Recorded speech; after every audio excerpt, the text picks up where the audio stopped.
ये भाई ने सवाल किया इंश्योरेंस और बीमा करना चाहिए। अच्छा, ये मैं आपको इसमें एक बात बताऊं, मौत का फरिश्ता भी है ना, इनको देख के डर रहा होता है इंश्योरेंस बीमा बेचने वाला हूं। तो यकीन करें, बड़े यानी कि वहशतनाक सनसनी फैलाने वाले लोग होते हैं। इनसे अगर आदमी एक दफा मिल लेना तो जब बाहर निकल रहा होता तो उसे ऐसा लगता है मेरे ऊपर छत गिर जाएगी, मैं गाड़ी के नीचे आ जाऊंगा, मुझे कोई गोली मार जाएगा, बिल्ली मुझे काट के हलाक कर देगी, बिल्ली के काटने से मर जाऊंगा। यकीन करें, ऐसा कर देते बंदे को। हम मुसलमान तकदीर के खैर और शर पे ईमान रखते हैं। हमारे साथ जो भला होता है अल्लाह के हुक्म से होता है, और हमारे साथ जो बुरा होता है वो अल्लाह के हुक्म से होता है, जिसके जरिए अल्लाह हमें आजमाता है कि हम बुराई में, नुकसान में उसका शुक्र करते हैं या नहीं, और उस हालात पे सब्र करते हैं। हमें हमारे नुकसानात बता बता के कोई सूदी चक्करों में हमें फंसा सकता नहीं है। पहली बात तो है ये। दूसरी बात, कोई भी इंश्योरेंस कंपनी ऐसी नहीं है जो स्टेट बैंक से एफिलेटेड ना हो। ये हमारे पाकिस्तान का लॉ है, बिजनेस का लॉ है कि जी कोई भी मतलब यानी कि जो इंश्योरेंस कंपनी होगी वो एफिलेटेड होगी स्टेट बैंक से, और जाहिर है कि वो स्टेट बैंक से एफिलेटेड होगी तो फंड्स किससे लेगी? स्टेट बैंक से, मजबूर है वो। और स्टेट बैंक जब उन्हें फंड देगा तो देगा इंटरेस्ट पे, सूद पे। यानी कि इंश्योरेंस कंपनी आपके मामलात के लिए जो फंड्स लेती है वो लेती है स्टेट बैंक से, जिसपे इंटरेस्ट लगा हुआ होता है, जिसे अरबी में रिबा और उर्दू में सूद कहते हैं। और अल्लाह रब्बुल इज्जत ने फरमाया फला तावनु अलल इस्मि वल उद्वान, बुराई और गुनाह के कामों में किसी के साथ ताबुन ना करो। तो हम इंश्योरेंस ले सकते इसलिए कि उसके ऊपर वो कंपनी हमसे पैसे लेके आगे सूद अदा करेगी, भले हमें दे या नहीं दे, वो एक अलग बहस है।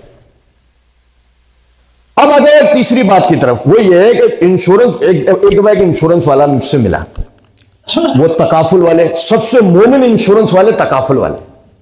उनके पास 25-30 हजार फतवे हैं, 50-60 हजार मुफ्तियान किराम हैं, और उनके पास बेशुमार दलाइल हैं। उन्होंने एक किफालत का एक निज़ाम बनाना है। तो मुझे कहने लगा कि ये वो सब सारा समझा के मुझे कहने लगा अच्छा, मैंने कहा बात सुने, मैं सब समझ गया। मैंने कहा आप ये जो सब मेहनत कर रहे हैं किस लिए कर रहे हैं? ये किस लिए कर रहे हैं? मैंने कहा ये आप जो ये मेहनत कर रहे हैं किस लिए कर रहे हैं? मैं कंपनी की तरफ से आया हूं। मैंने कहा हाँ, तो वो किस लिए कर रहे हैं? मेरी जॉब है।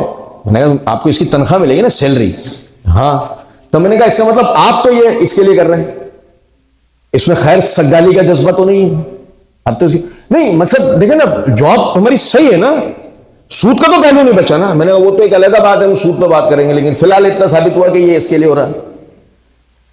हम मादा परस्ती के दौर में, मटीरियलिस्टिक दौर के अंदर हम इस वक्त ना, मादा परस्ती का दौर है। खाली वो लोग हैं जो खालिसतन अल्लाह की रजा के लिए काम करते हैं, वरना सब किसी न किसी गर्ज या मकसद के साथ काम करते हैं। ऐसे ही है ना।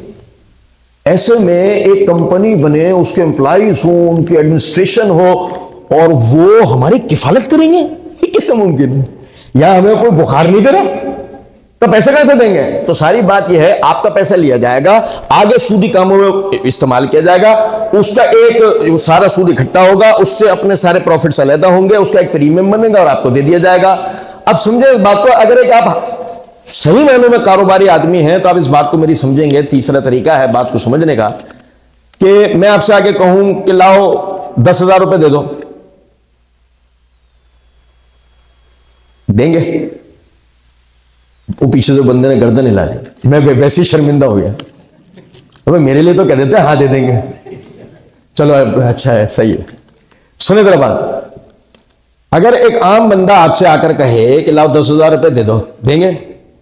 बताए ना, नहीं, सीधी बात है। भाई जरूरत है, अच्छा अभी आई बात, क्या जरूरत है?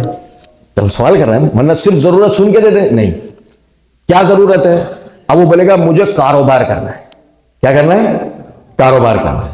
अब अगर ये बहुत समझदार आदमी होगा तो यार कर्ज दूंगा ये, अच्छा तुझे कारोबार करना है, ठीक है, मैं 10,000 रुपए देता हूं, मगर तेरा हिडन पार्टनर, हॉलो पार्टनर बन जाऊंगा, ठीक है, 10% का है, 20% का है, 30% का, ठीक है? ऐसा होता है नहीं होता? 10,000 बिजनेस के लिए तो पैसे, मेहनत तेरी, स्लीपिंग पार्टनर में, ऐसे ना भाई?